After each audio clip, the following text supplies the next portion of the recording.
Halo semuanya, apa kabarnya kalian hari ini? Selamat berjumpa kembali dengan XX1Zone di sini.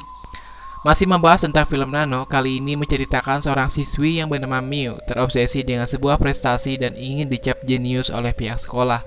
Namun semua itu hanyalah angan-angan saja, karena kemampuannya bisa dibilang jauh dari kata jenius, sehingga dia memutuskan untuk mengambil jalan pintas. Nah, mau tahu bagaimana cara Nano untuk menyelesaikan persoalan ini? Langsung saja, ini dia ceritanya. Oke, jadi di sebuah sekolah dikenal dengan nama Sekolah Lord Pity, tempat di mana menampung banyak murid-murid jenius, membuat sekolah itu dicap sekolah terunggul dari sekolah lainnya. Para siswa yang dianggap jenius, foto mereka akan dipajang plus cetakan tangan mereka sebagai bukti kalau mereka adalah murid-murid pilihan yang diunggulkan oleh sekolah. Tokoh utama kita selain Nano yaitu seorang siswi yang bernama Miu dan temannya bernama Pui. Seperti yang sudah dijelaskan kalau Miu itu adalah siswa yang kurang berbakat. Begitu juga dengan temannya Pui. Sehingga tak heran kalau misalkan Miu dan Pui ini sangat mengharapkan nama mereka berada di daftar orang-orang jenius. Bahkan gurunya yang bernama Bu Plern juga mengatakan jika Miu dan Pui tidak ada perubahan, bisa saja masa depannya menjadi beban masyarakat. Berbeda dengan sikap guru ini pada Nano. Walaupun Nano merupakan murid baru, tapi dia sudah menemukan bakat istimewanya. Oleh sebab itu, Nano mendapatkan pujian karena dianggap jenius. Terbukti dengan foto Nano yang sudah dipajang di dinding disertai juga dengan cap tangannya. Di samping itu, Bu Plern meminta kepada Nano untuk membantu Miu dan Pui supaya bisa menemukan bakat mereka masing-masing agar mereka tidak hanya jadi parasit bagi sekolah. Seminggu kemudian, Bu Plern masuk ke kelas Miu membawa kabar baik mengenai murid jenius baru. Dia mengumumkan kalau murid jenius ini baru saja mendapatkan juara pertama lomba asosiasi literasi Thai. Dan ternyata murid baru ini adalah Pui. Puiค่ะ Dia pun berpidato. คนจะสามารถมาอยู่ในจุดนี้เหมือนกับ Di samping itu, Miu yang mendengarnya justru sangat iri pastinya. Dia iri ketika fotonya berada di antara orang-orang jenius di dinding. Miu juga meremas-remas cetakan tangan Pui karena rasa kesalnya pada temannya.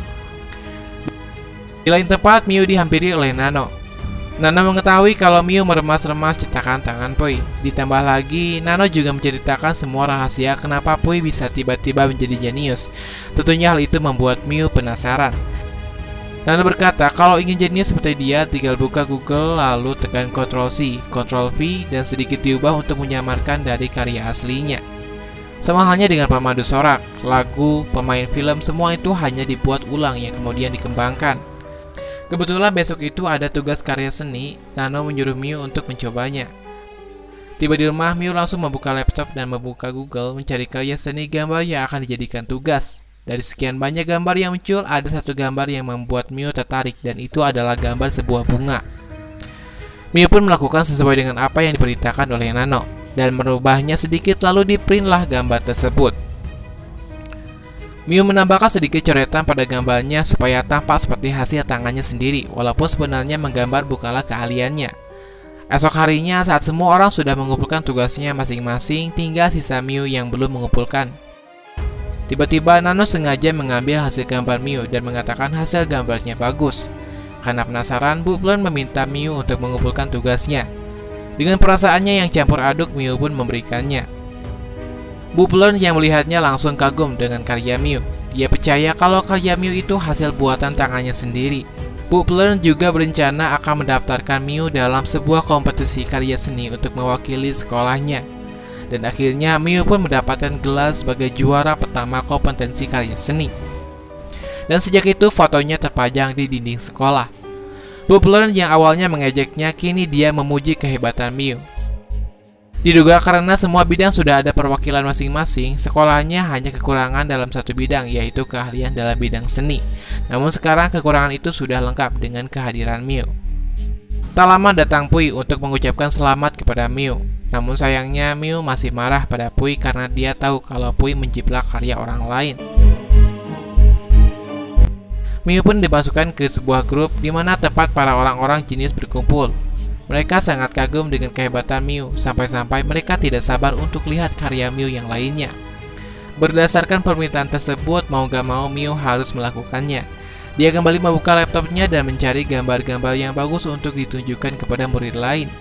Tak lama ibunya datang. Dia mengatakan kalau ibunya sangat bangga punya anak yang berbakat, begitu juga dengan ayahnya yang selalu memujinya setiap hari. Lalu setelah mendapatkan gambarnya, Miu pun memodifikasi sedikit dan membagikannya di media sosial.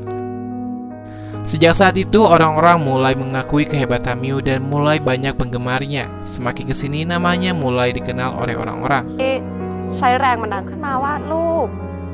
Akan tetapi di balik semua itu, Nano punya rencana lain.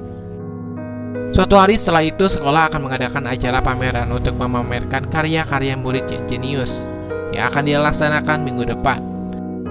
Bu Plern menyuruh mereka untuk mempersiapkan diri. Namun berbeda dengan Miu. Menurut Nano, kalau hanya mau memamerkan lukisan saja pasti akan membosankan. Di sini Bu Plern menyarankan supaya Miu melukis langsung di atas panggung. Mendengar hal itu tentu saja membuat Miu panik. Seperti yang kita tahu, kalau karyanya itu merupakan jiplakan karya orang lain, ditambah lagi dia tidak bisa menggambar. Dia mencoba alasan lain supaya dirinya tidak tampil di acara itu, namun tidak berhasil. Rencananya Bu Plern mau mengundang orang-orang yang ahli di bidang seni, wartawan, murid-murid dari sekolah lain supaya bisa menyaksikan langsung acara itu. Di samping itu, Nano sengaja menyarankan supaya ketika Miu tampil bisa disiarkan langsung. Hal tersebut membuat dia membenci Nano dan membuat paniknya semakin menjadi-jadi.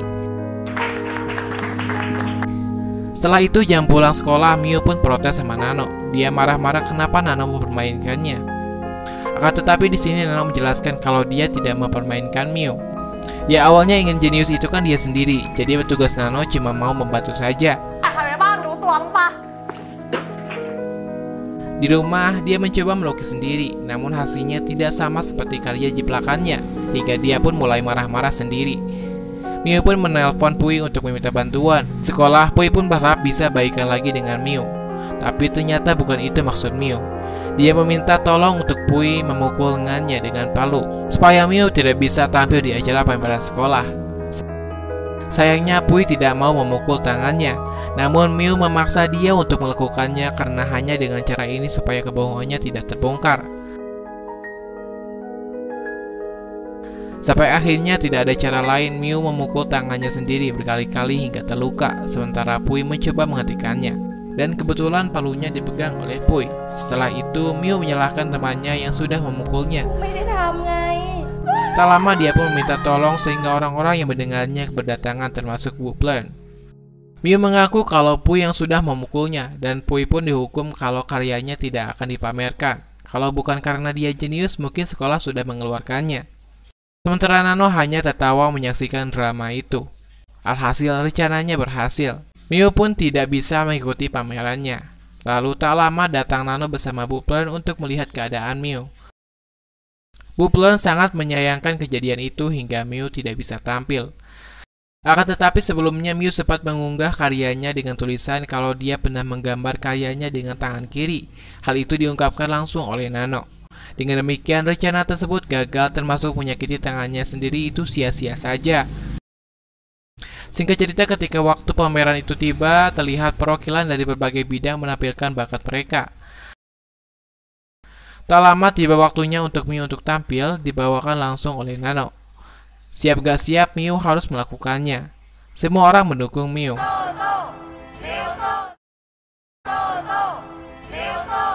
Ketika dia akan memulai, tiba-tiba seseorang siswa dari sekolah lain menghampiri Miu. Dia bilang kalau karya seni Miu itu palsu. Miu itu menjiplak karya temannya yang kebetulan dari Indonesia. Dia terus mengoceh tentang karya seni itu supaya Miu mengaku. Akhirnya kepala sekolahnya langsung turun tangan. Di sini dia membela Miu. Dia menyobek gambarnya karena merasa gambarnya tidak mirip dengan karya Miu.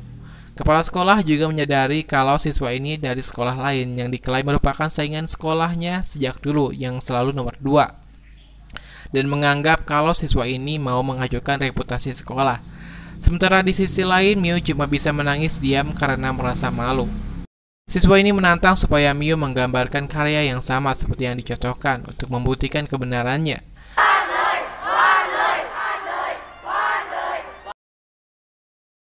Miu pun mulai melukis dengan tangan kirinya.